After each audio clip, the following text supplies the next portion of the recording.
warahmatullahi wabarakatuh.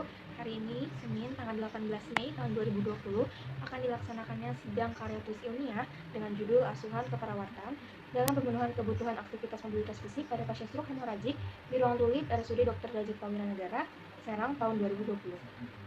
Perkenalkan, nama saya Ibu Fitri. Di sini saya akan mengucapkan terima kasih kepada Dr. Rukman SPD MKED selaku dosen penguji saya, dan kepada Ibu Nelly Hermala Dewi Eskep MKED selaku pembimbing saya. Terima kasih atas waktunya pada Bapak Dr. Rukman dan Ibu Nelly. Persilakan saya untuk memaparkan hasil penelitian saya. Baik, di bab 4 ini kita masuk ke asuhan keperawatan pada pasien stroke hemoragik. Di sini saya sudah mendapatkan 2 subjek studi kasus. Yang pertama, Tuan A di kamar 5 bed 1 dengan usia 45 tahun, jenis kelaminnya laki-laki, dengan diagnosa medis stroke hemoragik, nomor rekam medisnya 000439. Tanggal masuknya Jumat tanggal 6 Maret tahun 2020 dan tanggal pengkajiannya Jumat 6 Maret 2020. Sumber informasi yang saya dapatkan dari pasien dan juga keluarga dengan penanggung jawab Nyonya Y sebagai istri. Lalu pasien kedua saya atas nama Tuan S, kamar 8 bed 1, usia 63 tahun, jenis kelaminnya laki-laki, dengan diagnosa medis stroke hemoragik, dengan nomor rekam medis 00357706. Tanggal masuk rumah sakitnya Sabtu 7 Maret tahun 2020 dan tanggal pengkajiannya Selasa 10 Maret tahun 2020. Sumber informasi saya dapatkan dari keluarga dan juga pasien dengan penanggung jawab Nyonya R sebagai istrinya. Setelah identitas pasien, kita masuk ke riwayat penyakit. Keluhan utama yang dikeluhkan oleh Tuan A adalah keluarga Tuan A mengatakan tangan dan kaki kiri Tuan A tidak terasa bila digerakkan. Riwayat penyakit sekarang berdasarkan PQRST bila dikaji, keluarga Tuan A mengatakan tangan dan kaki kiri Tuan A mengalami kelemahan pada hari perawatan pertama. Tangan dan kaki kiri Tuan A mengalami pergerakan ekstremitas yang menurun. Saat diuji dengan uji kekuatan otot didapatkan angka 5 untuk lengan kanan, 3 untuk lengan kiri, 5 untuk tungkai kanan, dan 3 untuk tungkai kiri. Klien mengalami kekuatan otot yang menurun. Pecahnya pembuluh darah di oksipital kanan menyebabkan tangan dan kaki bagian sebelah kiri mengalami kelemahan. Pasien mengatakan tangan dan kaki kirinya mengalami kelemahan. Saat diuji dengan skala derajat otot menggunakan goniometri, didapatkan siku kiri bila difleksikan mendapatkan derajat 60 derajat. Siku kanan bila difleksikan mendapatkan skor 150 derajat. Lutut kiri saat difleksikan mendapatkan nilai 90 derajat dan lutut kanan saat difleksikan mendapat nilai 120 derajat. Tangan dan kaki kirinya terasa berat hanya saat digerakkan. Untuk riwayat kesehatan masa lalunya, keluarga klien mengatakan klien sebelumnya tidak pernah mempunyai penyakit stroke dan tidak pernah dirawat di rumah sakit. Klien mempunyai riwayat hipertensi yang tidak terkontrol dan tidak pernah meminum obat. Untuk riwayat penyakit keluarga klien mengatakan di dalam keluarganya ada yang memiliki riwayat penyakit hipertensi, yaitu bapak dari Tuan A itu sendiri dan tidak pernah meminum obat. Untuk riwayat penyakit keluarga klien mengatakan di dalam keluarganya ada yang memiliki riwayat penyakit hipertensi, yaitu bapak dari Tuan A itu sendiri yang juga pernah mengalami penyakit stroke. Lanjut kepada pasien kedua, Tuan S. Dengan keluhan utama, Tuan S mengatakan tidak dapat menggerakkan tangan dan kaki sebelah kirinya.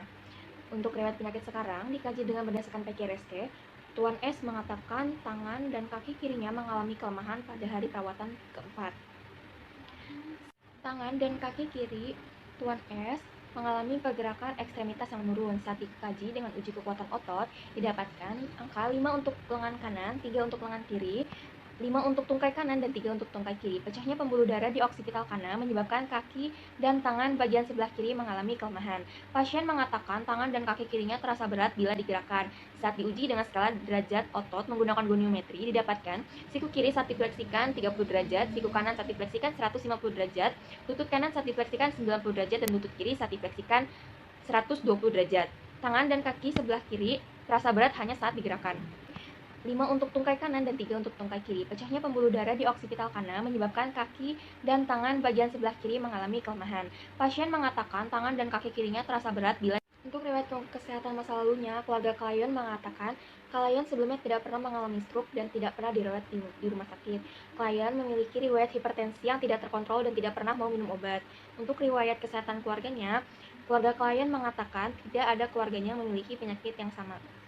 Lanjut kita masuk ke bab pembahasan. Pembahasan ini kita akan membahas tentang pengkajian pada Tuan A. Pada saat dilakukannya pengkajian pada Tuan A, hari perawatan pertama ditemukan data subjektifnya. Keluarga Tuan A mengatakan tangan dan kaki sebelah kiri Tuan A tidak terasa bila digerakkan. Tuan A mengeluh terasa berat bila digerakkan. Dan ditemukan data objektifnya yaitu tampak kekuatan otot Tuan A menurun. Saat diuji kekuatan otot didapatkan 5 untuk lengan kanan, 3 untuk lengan kiri, 5 untuk tungkai kanan, dan 3 untuk tungkai kiri. Tampak rentang gerak rum Tuan A menurun, sendi Tuan A terlihat kaku, gerakan Tuan A terbatas, dan kondisi fisik Tuan A yang melemah. Lanjut, pengkajian pada pasien kedua. Pada saat dilakukan pengkajian pada Tuan S, hari perawatan keempat, ditemukan data subjektifnya yaitu Tuan S mengeluh sulit menggerakkan tangan dan kaki sebelah kirinya. Tuan S mengeluh juga terasa berat bila digerakkan dan ditemukan data objektifnya yaitu tampak kekuatan otot Tuan S menurun. Saat diuji dengan kekuatan otot didapatkan angka 5 untuk lengan kanan, 3 untuk lengan kiri, 5 untuk tungkai kanan, dan 3 untuk tungkai kiri. Tampak rentang gerak rum Tuan S menurun, sendi Tuan S terlihat kaku, dan gerakan Tuan S yang terbatas. Setelah dilakukan pengkajian pada Tuan A dan Tuan S, maka masalah keperawatan yang dapat saya ambil berdasarkan hasil pengkajian adalah gangguan aktivitas mobilitas fisik berhubungan dengan hemiparasis, yang jika dibandingkan dengan teori yang ada pada buku acuan SDKI tahun 2016, memiliki data subjektif yang sesuai dengan diutarakan oleh Tuan A dan Tuan S, dan memiliki data objektif seperti kekuatan otot yang menurun, tentang gerak rum yang menurun, mengalami sendi kaku, gerakan terbatas, dan gerakan tidak terkoordinasi, serta fisik yang lemah.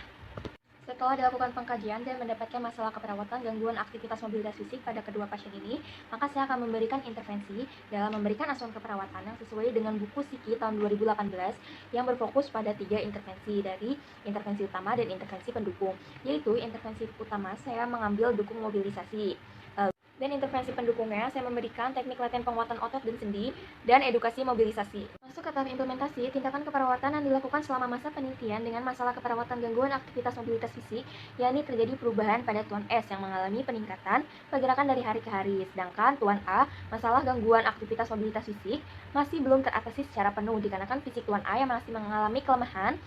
Jadi, intervensi harus tetap diberikan dengan melakukan dukung mobilisasi, teknik latihan penguatan otot dan sendi, dan edukasi mobilisasi, guna untuk mencegah terjadinya kecacatan. Dan selalu mengevaluasi respon pasien dari hari ke hari, apakah terjadi perubahan atau tidak, sesuai dengan kriteria hasil yang diinginkan.